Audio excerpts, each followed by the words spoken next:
Students, आज हम हिंदी प्रतिभा पाठमाला के पाठ 12 भारतीय कलाकृतियों का अध्ययन करेंगे। यह एक ललित निबंध है जिसके अंतर्गत हम भारत में उत्पन्न होने वाली कलाकृतियों के बारे में जानेंगे, उनके संरक्षण के बारे में जानेंगे और यह भी जानेंगे कि विश्व में उनकी पहचान किस रूप में की जाती है। आइए अध्ययन करते हैं। भारत एक महान देश है। भारत अपनी सभ्यताओं के कारण विश्व को अपनी ओर आकर्षित करता रहा है। भारत विभिन्नता का देश है, वहीं कला के रंगों में गहराई भी है। हमारी संस्कृति एक विशाल वट वृक्ष के समान है। इसकी हर डाली, हर पत्ते में अलग अलग रंग की खुशनुमा महक है। इस वृक्ष की जड़ें बहुत ही गहराई में धसी हुई हैं। हमें इस विराट संस्कृति की कलात्मक गहराइयों का परिचय हमें हमारे गर्व को बढ़ा देता है। आइए भारतीय कलाकृतियों की कुछ विशिष्ट शैली की रोचक जानकारी प्राप्त करते हैं।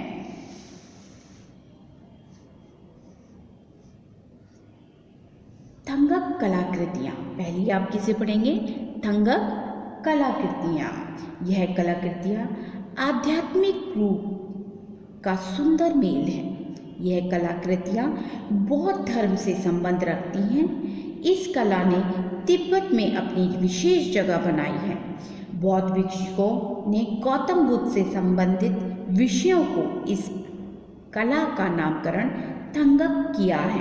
यानी इन कलाकृतियों में गौतम बुद्ध के धर्म जीवन से संबंधित चित्र बनाए गए, उनके बौद्ध धर्म को लेकर जो उपदेश दिए हैं, जो उनकी जीवन यात्रा है, उसको इसमें दर्शाया गया है। यानी मुख्य रूप से यह शैली बौद्ध धर्म के ईश्वर गौतम बुद्ध पर आधारित है। उनके चित्रों को इसमें शामिल किया गया है।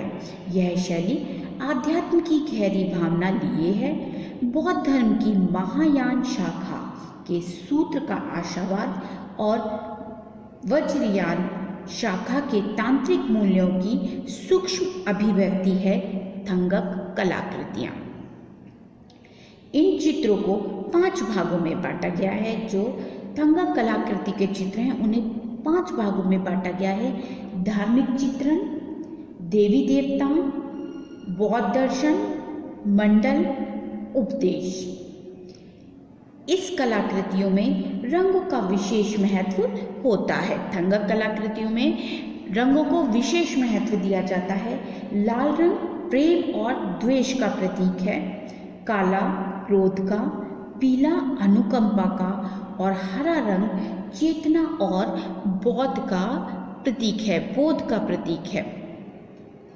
थंगक शैली में आस्था, त्याग, समर्पण, प्रेम, गहन धार्मिक विश्वास के साथ ईश्वर को महान शक्ति का रूप बताया गया है।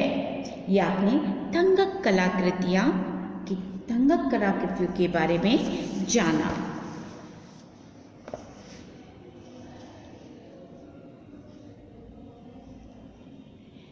दूसरी कलाकृतियाँ तंजावुर। भारत के तमिलनाडु प्रांत में तंजावुर नाम का एक छोटा सा नगर है। यह एक असाधारण कला के लिए जाना जाता है। ये जो नगर है तंजावुर नगर जो है, ये अपनी कलाकृति के लिए विशेष रूप से जाना जाता है। तमिलनाडु प्रांत में एक छोटा सा नगर है, ठीक, उसका नाम तंजावुर है। वहाँ से ये कला उत्पन्न हुई है।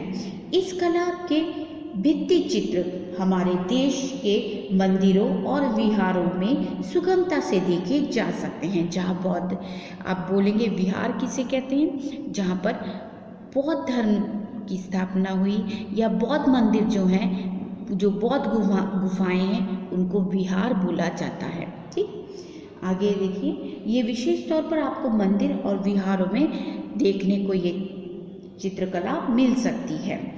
भित्ति के अतिरिक्त तंजावुर कलाकृतियों की एक लघु चित्र शैली भी प्रस्तुत की जाती है, यानी ये बहुत अधिक लघु चित्र शैली बहुत अधिक प्रचलित है। 18वीं शताब्दी में तंजावुर प्रांत में मराठों का शासन था। मराठे